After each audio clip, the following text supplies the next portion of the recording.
आप सोच रहे होंगे कि ये कैसी बेहूदगी है, हज को कॉपी कहाँ जा रहा है। लेकिन रुकिए, क्या आप वाकई जानते हैं कि उस इमारत की नींव क्या है जिसकी तरफ आप दिन में 5 बार सर झुकाते हैं?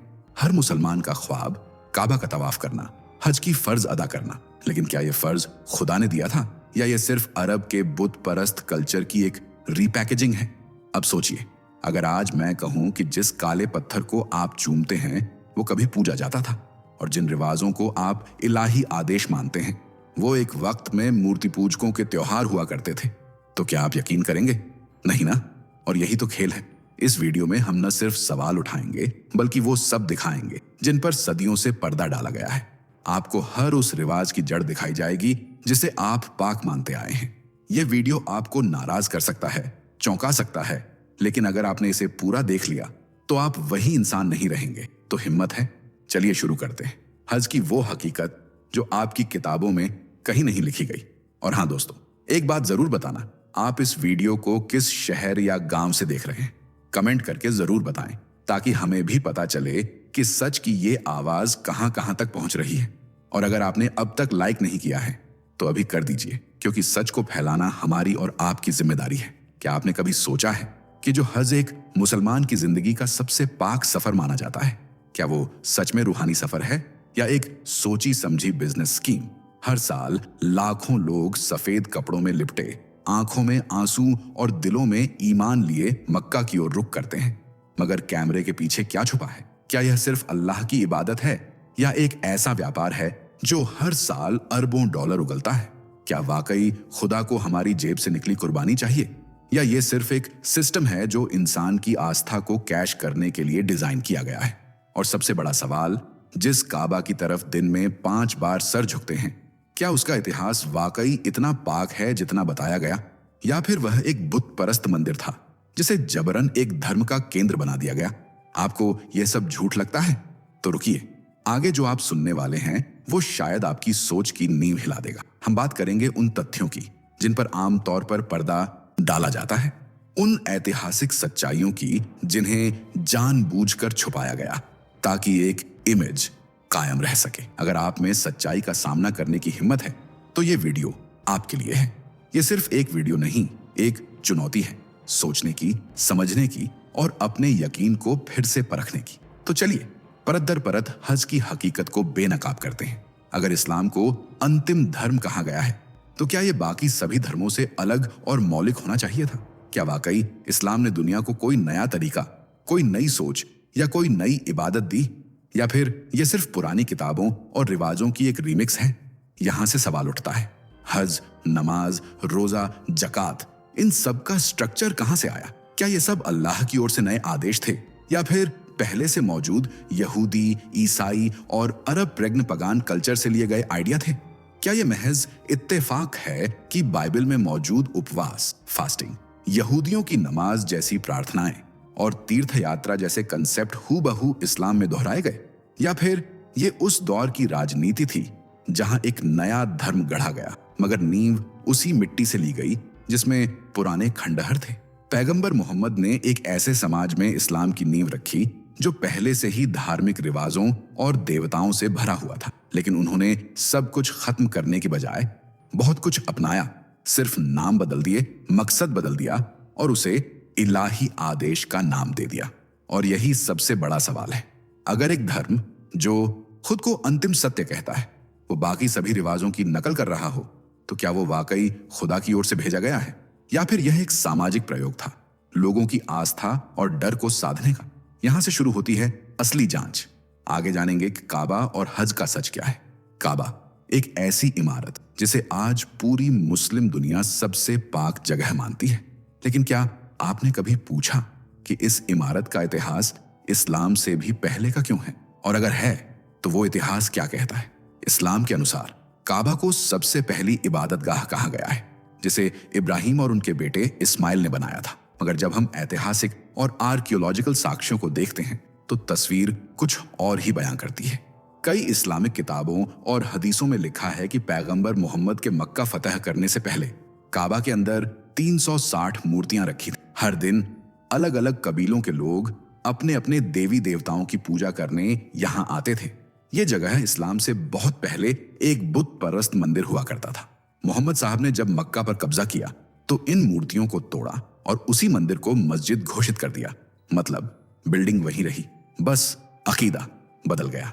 पुराने देवी देवताओं की जगह अब सिर्फ एक अल्लाह की इबादत होने लगी। अब सोचिए, क्या यह जगह वाकई खुदा की तरफ से थी या फिर एक सांस्कृतिक सेंटर जिसे राजनीतिक चालाकी से धर्म का चेहरा दे दिया गया? इतिहास बताता है कि अरब में कई ऐसे काबा जैसे ढांचे थे, लेकिन उन्हें मिटा दिया गया ताकि सिर्फ एक सेंटर ऑफ फेथ रहे। एक ही दिशा, एक ही इमारत और एक ही कंट्रोल पॉइंट। यह सिर्फ धार्मिक बदलाव नहीं था, यह एक पावर मूव था।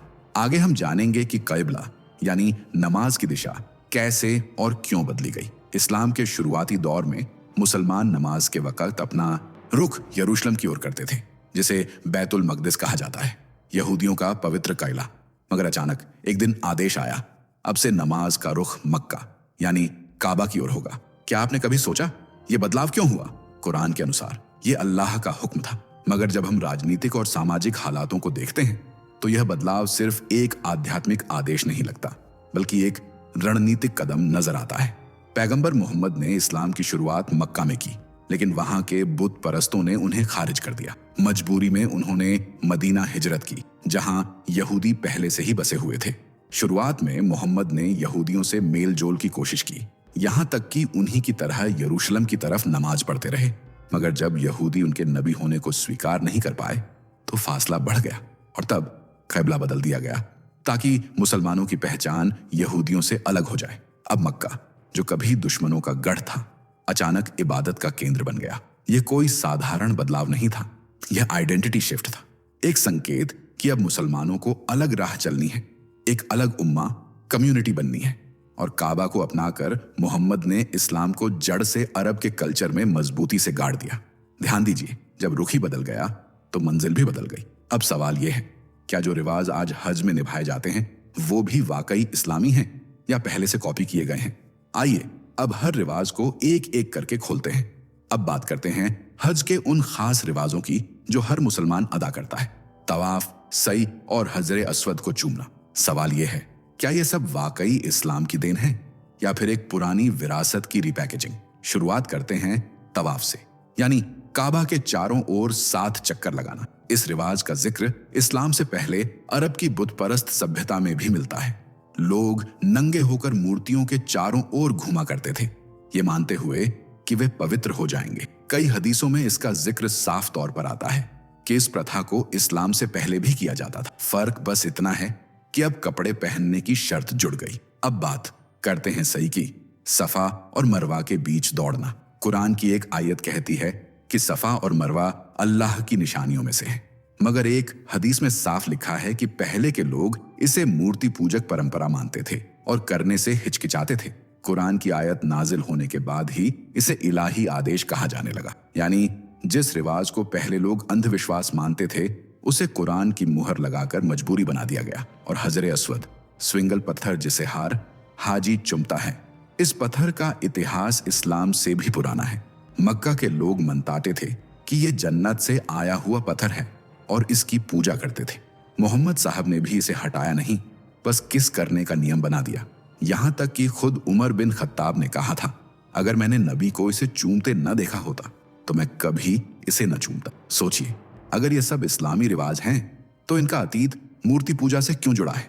जवाब है, यह सिर्फ धर्म नहीं बल्कि पुराने कल्चर का एक नया पैकेज है। अब आगे बात करेंगे कि बाकी सभी काबा जैसे ढांचे क्यों मिटा दिए गए। क्या आप जानते हैं कि मक्का का काबा कभी इकलौता पवित्र घर नहीं था? इस्लाम से पहले अरब में और भी कई काबा जैसे ढांचे मौजूद थे, जिनमें देवताओं की पूजा होती थी, तीर्थ यात्रा होती थी और स्थानीय कबीलों का सांस्कृतिक केंद्र हुआ करते थे। मगर आज उनमें से एक भी नहीं बचा। क्यों? इसका जवाब है धार्मिक एकाधिकार। इतिहासकारों और हदीसों के मुताबिक यमन में एक काबा था जिसे झू अल खलसा कहा जाता था। यह भी तीर्थ स्थल था, मगर जैसे ही इस्लाम फैलने लगा, पैगंबर मोहम्मद ने अपने साथियों को भेजा कि उस ढांचे को ढा दिया जाए। एक प्रसिद्ध हदीस में आता है कि रसूल ने कहा, घुड़सवारों को भेजो, जो अल खलसा को जड़ से मिटा दो। एक और उदाहरण है ताइफ का लात मंदिर, जहां भी एक पवित्र काबा नुमा इमारत थी। फतेह मक्का के बाद इस जगह को भी नेस्त नाबूद कर दिया गया। ताकि एक ही काबा बचे, एक ही दिशा और एक ही धर्म सत्ता। सोचिए, अगर मकसद सिर्फ ईश्वर की इबादत था तो दूसरे स्थलों को मिटाने की जरूरत क्यों पड़ी? यह धार्मिक शुद्धिकरण नहीं था, यह धार्मिक केंद्रीकरण था, ताकि पूरी उम्मा का कंट्रोल एक ही जगह केंद्रित रहे। मक्का में एक पवित्र स्थान को चुनना एक बात है, लेकिन बाकी सभी विकल्पों को मिटा देना यह दिखाता है कि मामला सिर्फ आस्था का नहीं था, यह था बिल्डिंग ब्रांड इस्लाम, जहां काबा एक सिंबल नहीं, एक राजनीतिक हेडक्वार्टर बन गया। आगे जानेंगे कि यह ब्रांड कैसे अरबों डॉलर के बिजनेस में तब्दील हुआ। हर साल लाखों मुसलमान दुनिया भर से हज और उमराह करने मक्का पहुंचते हैं, दिल में ईमान लिए, खुदा की इबादत के लिए। मगर क्या आपने कभी सोचा कि इस पवित्र यात्रा के पीछे कितनी मोटी कमाई छुपी है? एक रिपोर्ट के मुताबिक सिर्फ हज से सऊदी अरब को हर साल करीब 8 अरब डॉलर की कमाई होती है, और उमराह जो साल भर चलता है वो अलग से 4 अरब डॉलर का रेवेन्यू लाता है। यानी कुल मिलाकर सिर्फ इन 2 धार्मिक यात्राओं से 12 अरब डॉलर का धंधा चलता है। Travel agency, hotel, VIP package, special guide, airlines और यहां तक कि पवित्र पानी यानी जमजम के नाम पर भी प्रॉफिट कमाया जाता है। क्या यह वाकई इबादत है या एक micro managed religion tourism industry? अब सोचिए, जो खुदा इंसाफ और सादगी का प्रतीक है, क्या वो वाकई अपने बंदों से ऐसी महंगी इबादत की उम्मीद करता होगा? और जिनके पास पैसे नहीं, उनके लिए क्या जन्नत का दरवाजा बंद है? यहां आस्था बिकती है और भावनाओं का मार्केट बनता है। हर साल करोड़ों लोग अपनी जिंदगी की बचत इस फर्ज को अदा करने में खर्च कर देते हैं, और बदले में मिलता है एक 5 स्टार एक्सपीरियंस जिसमें स्पिरिचुअलिटी से ज्यादा मैनेजमेंट और मुनाफा है। यह धर्म नहीं, यह एक इकोनॉमिक मॉडल है जिसमें पूंजीवाद और पवित्रता का अजीब मेल है। अब बात करते हैं उन हदीसों की जो इतनी शर्मनाक हैं कि आज भी उन्हें छुपाया जाता है या झुठलाया जाता है। अब आते हैं उस हिस्से पर जिसे शायद ही कोई मौलाना मंच से पढ़कर सुनाता हो। वो हदीसें जो इस्लाम के अंदर के सबसे बड़े विरोधाभास हैं और जिन पर सवाल उठाना खुद कुफ्र करार दिया जाता है। एक हदीस में आता है कि अगर कोई इंसान किसी जानवर के साथ शारीरिक संबंध बनाता है तो उस पर न कोई सजा है और न ही कोई हद। अब सोचिए, एक ऐसा धर्म जो छोटी छोटी बातों पर कड़े कानून बनाता है, वो इस घिनौने काम पर खामोश क्यों है? माफ कीजिए, ये सिर्फ एक मिसइंटरप्रिटेशन नहीं है, ये एक बेहद गंभीर मसला है जो आज भी मुस्लिम फिक्र, इस्लामिक लॉ बुक्स में दर्ज है। दूसरी ओर बलि यानी कुर्बानी का रिवाज, जहां लाखों बेकसूर जानवर सिर्फ इस वजह से मारे जाते हैं कि एक आदमी ने सपना देखा था। क्या यह वैज्ञानिक सोच के मुताबिक है या एक भावनात्मक ब्लैकमेल? आज का इंसान चांद पर जा पहुंचा है, मगर हम आज भी पत्थरों को चूमने और हजारों लीटर खून बहाने को इबादत मानते हैं। अगर यही खुदा की मर्जी है तो क्या विज्ञान और इंसानियत दोनों बेकार हैं? इन हदीसों की मौजूदगी और उन पर चुप्पी इस्लाम को सवालों के घेरे में खड़ा कर देती है। और अब अंतिम सवाल, क्या हज वाकई एक फर्ज है या फिर मानसिक गुलामी का एक और जरिया? अब जब आपने हज की पूरी हकीकत सुनी, उसका इतिहास, उसकी नकल, उसका बिजनेस मॉडल और उन रिवाजों की जड़ें जो इस्लाम से पहले के पगान कल्चर में थीं, तो खुद से एक सवाल पूछिए, क्या आप वाकई अल्लाह के हुक्म को निभा रहे हैं या सिर्फ एक परंपरा को आंख मूंद कर दोहरा रहे हैं? हज को फर्ज कहने वाले ये नहीं बताते कि कुरान में कहीं भी यह स्पष्ट नहीं है कि यह हर मुसलमान पर अनिवार्य है, खासकर तब जब वह आर्थिक रूप से सक्षम न हो, मगर सामाजिक दबाव और धार्मिक भावनाएं इसे ऐसा बोझ बना देती हैं जिसे हर कोई उठाने को मजबूर होता है। यह मानसिक गुलामी नहीं तो और क्या है? एक इंसान जो साइंस पढ़ता है, लॉजिक समझता है और सवाल उठाने की ताकत रखता है, अगर वो भी बस इसीलिए चक्कर काटता है क्योंकि उसके पूर्वजों ने ऐसा किया था, तो फिर प्रगति की दिशा क्या बची? धर्म इंसान के अंदर डर पैदा करता है, विज्ञान इंसान को सोचने की आजादी देता है। ये फर्क समझिए। हज की ये रस्में अब महज एक सांस्कृतिक प्रदर्शन बन चुकी हैं, जहां आस्था से ज्यादा डर और भक्ति से ज्यादा दिखावा होता है। अगर आप सच्चाई को अपनाने की हिम्मत रखते हैं तो अपनी सोच को परंपरा की बेड़ियों से आजाद करिए, सवाल पूछिए, समझिए और सबसे जरूरी, इंसान बनिए। बस एक मुसलमान नहीं, क्योंकि खुदा को आपकी आंखों के आंसू नहीं, आपके दिमाग की रोशनी चाहिए। दोस्तों, आपको स्क्रीन पर 2 और वीडियोस दिखाई दे रही हैं, जिसे देखने के लिए स्क्रीन पर क्लिक करें।